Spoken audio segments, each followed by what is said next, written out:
hapon sa inyong tanan. Kasi ang hapon din ay karon kay nagpadayag ko nga nidagan mo og board member diri sa atong distrito sa Misamis Occidental. Kauban ako silang Samson Dumanhog, ang gobernador. Pero nakapaik manggod kay mamili. Katawan sa Tudila. Ato man ang kwarta ng request nila. Ito na atong panggoberno. Kaya wala ko kauyon. Tinuod lang. Ang kapait lang yun. Mamili. Mura yun na. Kung patas pa lang tanan, wala siya piliyon. Ako, taga Tudila man yun ko. Akong lulo, si Gilasio Budungan, o si Benedicta Budungan, na taga Upper Centro. Ako ang iyaan nga si Dr. Pro. Nga lumad nga mga taga Tudila, man Tudli. Minaw tao tayo gusto sa katauhan. Kaya dibutang ko na nato sila din ang servisyo sa katauhan. Matagdihan yung ninyo na inyong pagbalan na mga tungtong ko din sa probinsya kay trabaho board member, magiging mga batas, mga balakot pa. Akong gusto mo, balakot na pinipigil. Parihan ka na mga katauhan. Parihan gugmang servisyo, wala ipiliyay. Karong Mayo 12, Tupi, number 2 sa balota, pagka-board member. Dili sa Distrito 2. Salamat kayo. Daghang salamat.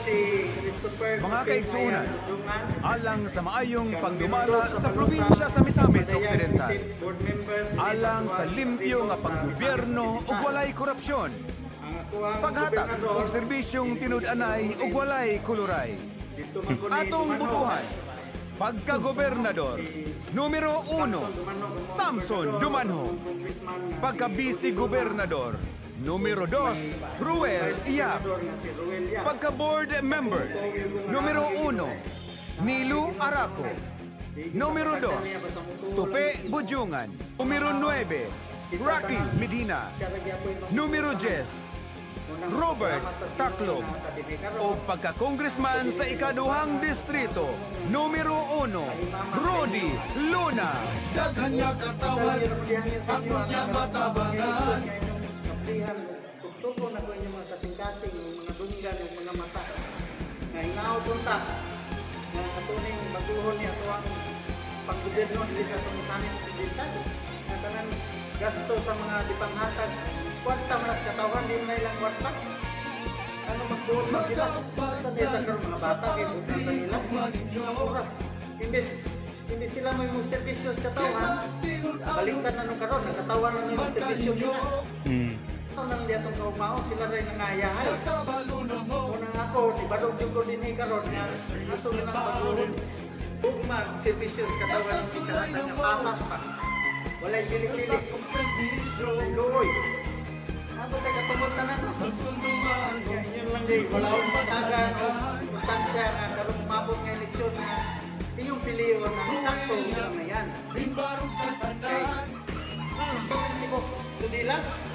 Dagan kayo mga abot, walay sakpot. Tanawang bukid nun. Dagan kayo production nilang mga yuta. Jadi wala, puro sakpot kaya mo. Kaya kasalig naman sa yuta. Kung may trabaho ilang nahatag. Una nga, pusahan na kung nagpala. May pa yung katawan. Pero ay ko yun na, kanunay na lang yung anak. Ikaw mauna rin.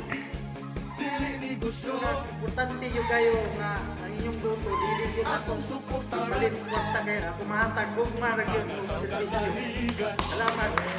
Salamat.